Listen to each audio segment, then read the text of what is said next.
Okay, since it's 4:01, I'm going to go ahead and call this meeting to order and hand it over to you. Dr. Greiner? Oh, do I have to do that now, or do you talk about it first? Okay, then officially opening the public hearing with the hammer. Now you can do your thing. Thank you, Mrs. Austin. As you're aware, we've reached a 2-year tentative contractual agreement with our Teachers Association. We're grateful for the collaboration of the board, the Teachers Association, as well as our administrators. And I want to thank Dr. Yen for her participation on the committee. Following this public hearing, we'll include the contract on the November 10 board meeting agenda for consideration of recommended approval. Okay. Now I ask for comments. Yes. Are there any comments? David, you got one? Come on down. Thankfully, it's just me. Good afternoon. I've had the pleasure of serving as the bargaining chair for the last couple of years. Each time a new contract's signed, I'm asked by board members and members of the community one question, and that's, are the teachers happy? And for the first time in my tenure in this role, the answer is simply no. Last week, I got to stand in front of my friends and colleagues and ask them to vote in support of an agreement where nearly all of their families would be worse off for the next 2 years once you account for inflation.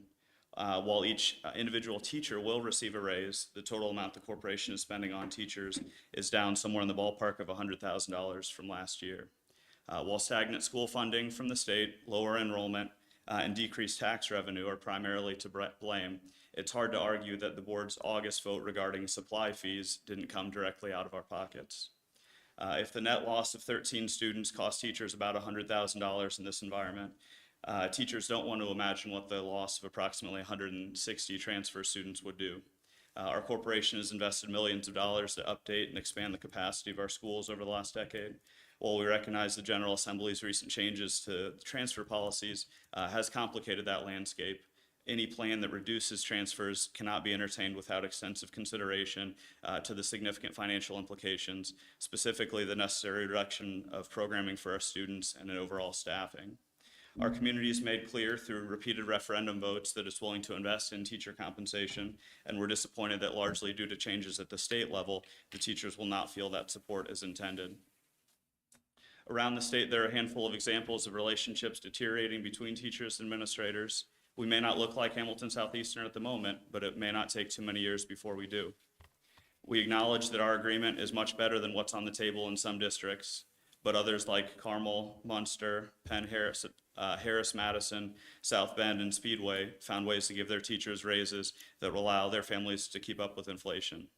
Personally, my decision not to go back to where I grew up in Carmel got $2,000 more costly, bringing the new cost of that decision to $10,672 this year.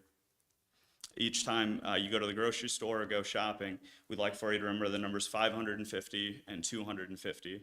Those numbers are the increases the corporation was able to provide for our 24 longest serving teachers over the course of the next 2 years. We are providing documents that compare teacher compensation and inflation over the last decade, as well as the percentage increase each year for the pending contract for your review.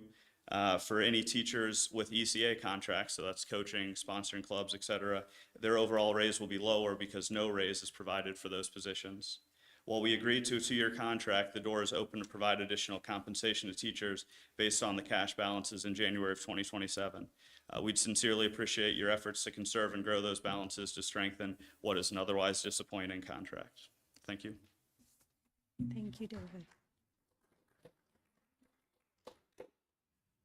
Anyone else? Okay.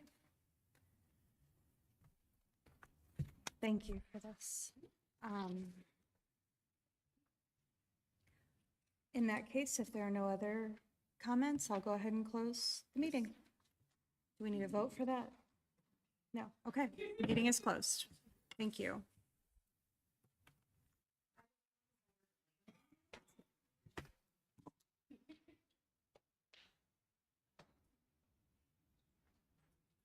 Thanks for everybody's time.